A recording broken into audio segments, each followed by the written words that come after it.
And the first batch of M2 Bradley combat vehicles have left the U.S. for Ukraine. The U.S. military announcing the shipment last night. It includes more than 60 Bradleys. Now, officials say they'll provide Ukrainian forces, quote, additional offensive and defensive capabilities to protect their borders against Russia's illegal invasion. All right, let's get you out to the ground to see what is happening in the war. Day 342, Jim Lechner, live in Kyiv this evening. Jim? Well, good evening, Bianca. As you can see, we're coming to you from harsh winter conditions here in Kyiv.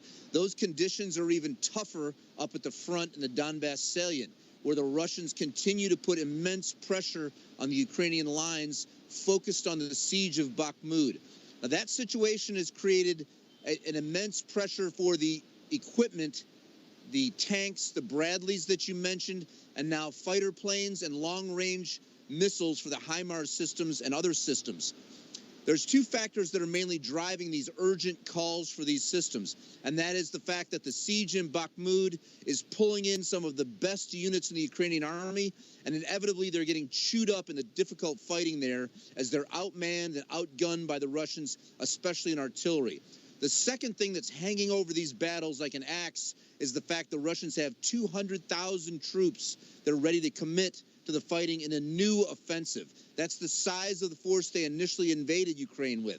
That's a significant factor the Ukrainians and everyone else is aware of. This has made it a race against time for the Russians to begin that offensive and for the equipment to arrive from the West.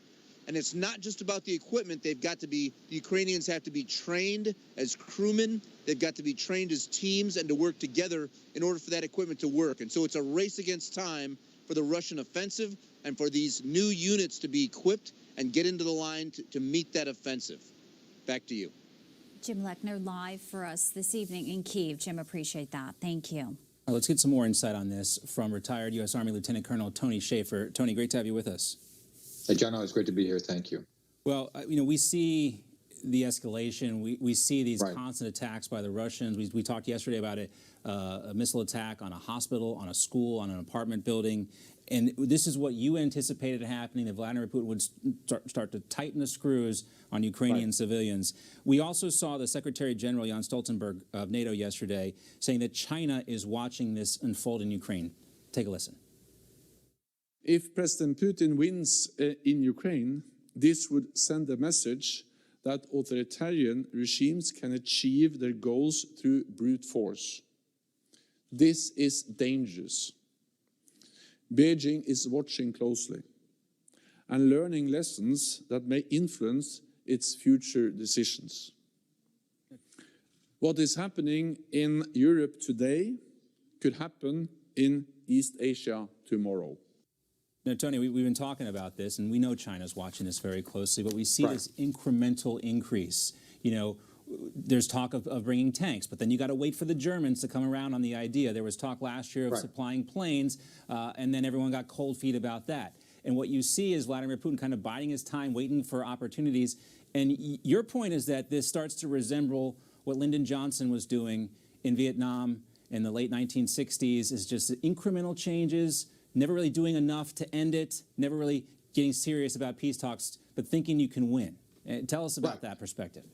So, yeah, it's like the NATO president watched our video from a year ago, recognizing that China is watching and what we do matters regarding strategy. And that's what's lacking, strategy.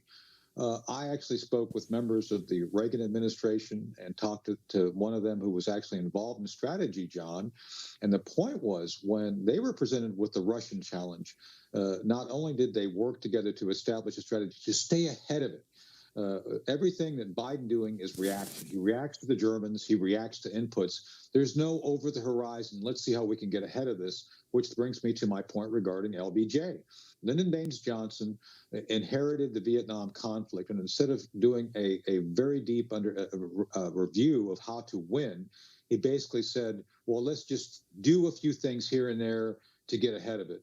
One of the things they did, it's deja vu all over again, John, the Biden folks taking the worst lessons of history, wanting to actually up-arm the Vietnamese to win against the North Vietnamese, but not wanting to introduce American troops because obviously we'd get into it. We're at that very point right now where we've done a lot to give them weapons, try to encourage them, but there's no understanding of how to achieve victory or how to help them achieve victory. And all we're doing, I mean, please, 31 tanks, you couldn't defend Toledo, Ohio with 31 tanks, let alone 3 Russian armies are getting ready to come over the horizon. This is not a repeat of the Cold War. We are in a hot war. You listen to the way Vladimir Putin characterizes this war. He's attacking Ukraine, but he's talking about a war on the West, and specifically on the United States. And he is using those apartment buildings and those hospitals and the schools in Ukraine to make a point to us, knowing, you talked about Ronald Reagan. He was not scared to push back against the Soviets like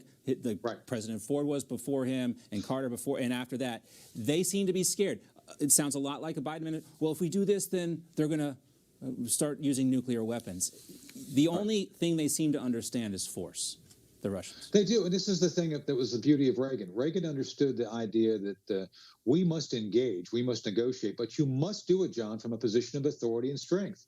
That's why Putin didn't do this under Trump. Trump made it very clear that Trump, would hold Putin personally responsible for any sort of aggression. And this is what's lacking now. And the other thing, too, your audience has seen us talk about this for almost 2 years now.